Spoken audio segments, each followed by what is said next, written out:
Good morning. It is now midsummer, and my blueberries I planted last year are just growing. I thought we might get some fruit, but it does not look like it, and I'm not surprised. They've only been here a year. I show the ending of the Trillium and the ending of Jack in the Pulpit. They are done for the year, and we got some hail.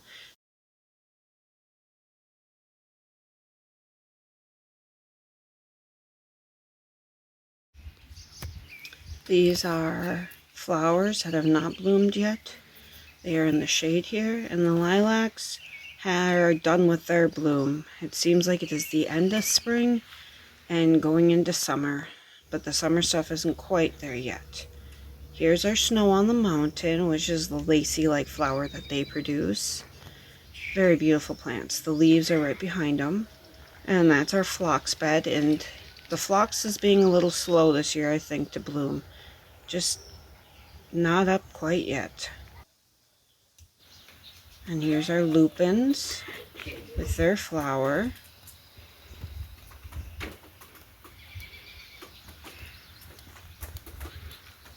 And there's the phlox bed from a different point of view.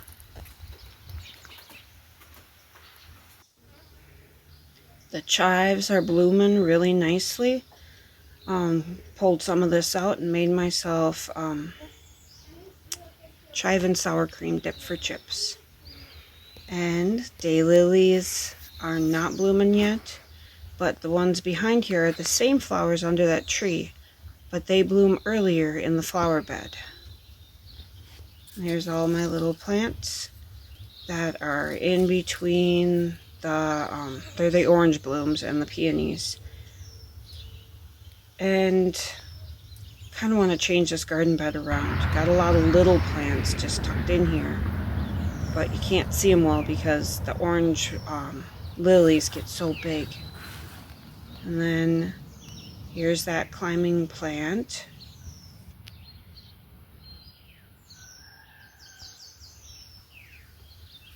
Next to the hydrangea, which is not blooming yet. It's close, but not quite yet.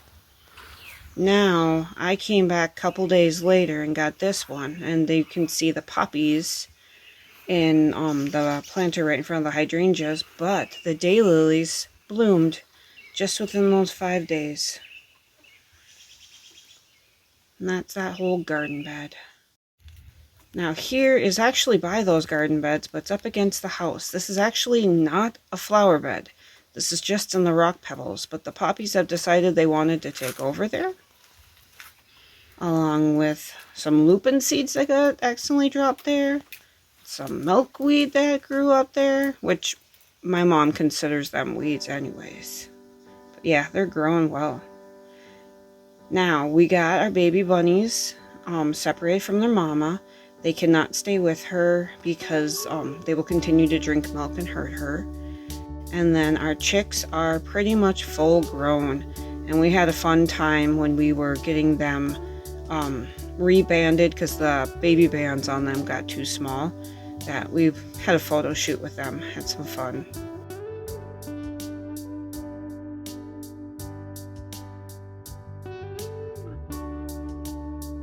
Most of these chickens came with us to our county fair and had a nice time there.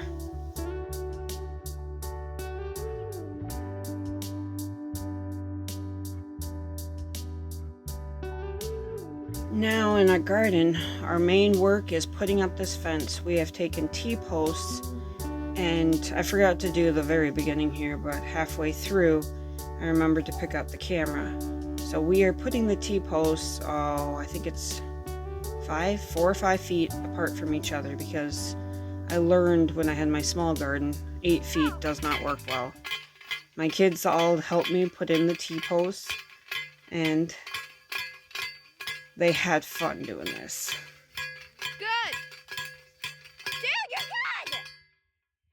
You're better than good! Now you get over here, you take the video, I get it. Don't you dare step on Mom's stuff.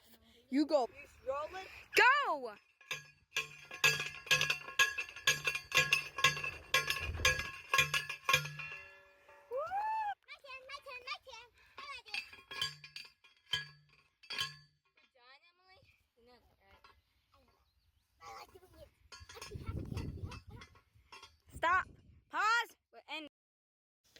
Now I decided to paint my T-posts. I saw it in actually Roots and Refuge on their videos where they painted their T-posts, and I loved how it brought the color to the garden.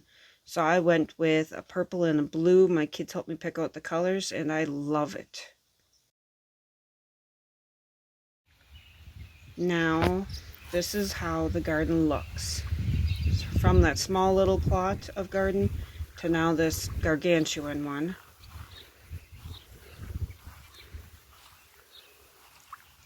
I have put the fencing on with electric wire fencing. It is nice because you can take your fencing off very easily, and I have put down a little bit of paper there. But I have tomatoes growing in my first 2 rows, and with all the rain we've been getting in Minnesota, it's been hard on the plants. The peppers are next. Got some here, but down where it's all boggy, they're having a little bit of a harder time. Then I think that one's beets. Yep, there they are. My little starts of beets.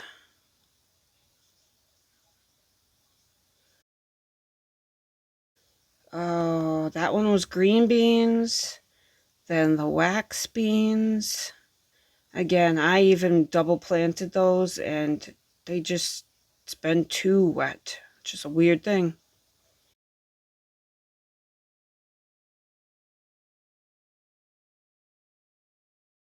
I think that one was the onions, which I've not seen anything pop up there.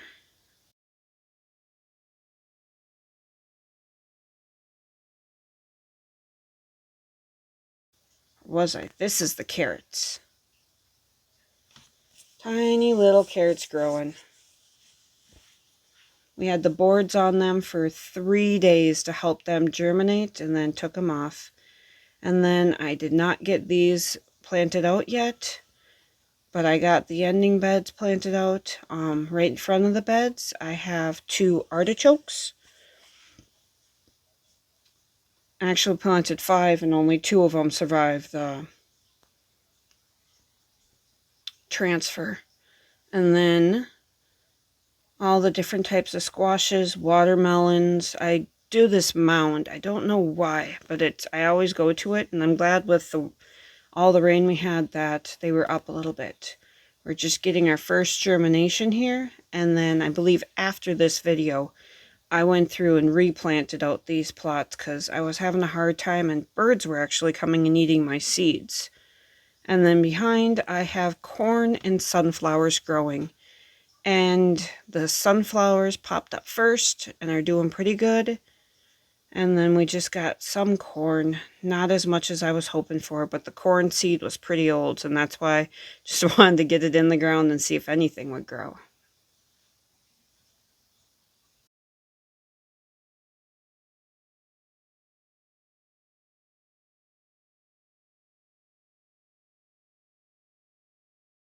Now on the other side of the garden, I have my asparagus bed, and this was not tilled, so got a lot of weeds, and the deep mulch system did not work. But in the asparagus bed, my one strawberry that overwintered is doing wonderful, and the other ones I added in have been growing well. Those are sunchokes in the corner. And then my garlic is getting we got scapes on it. So I cut the scapes off and made scape pesto with it. Potatoes are growing good, and the onions are in there somewhere. I need to weed that. Rhubarb is looking good. And then we started working on, I'm going to call it the herb side. I was going to put a fountain where the sand is, and it's not really going well. My radishes have popped up really quickly, of course. Then I had basil and 2 different types of basil in the front here. Then in the back one, I have chamomile that I put in the front, and I did actually put a board over my chamomile seed for 3 days too, because they were so small. Then the back, I can't remember what I had planted. That has dill in the back of that one, and that is my creeping thyme.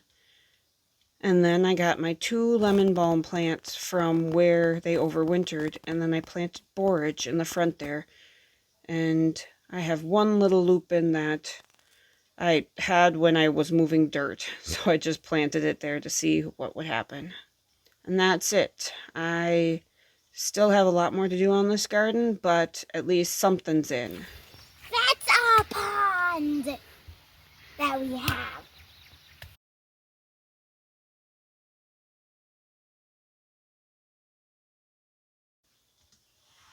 Now, where I used to have a garden, I have let it just go, and I need to clean it up over here and get all this wood out.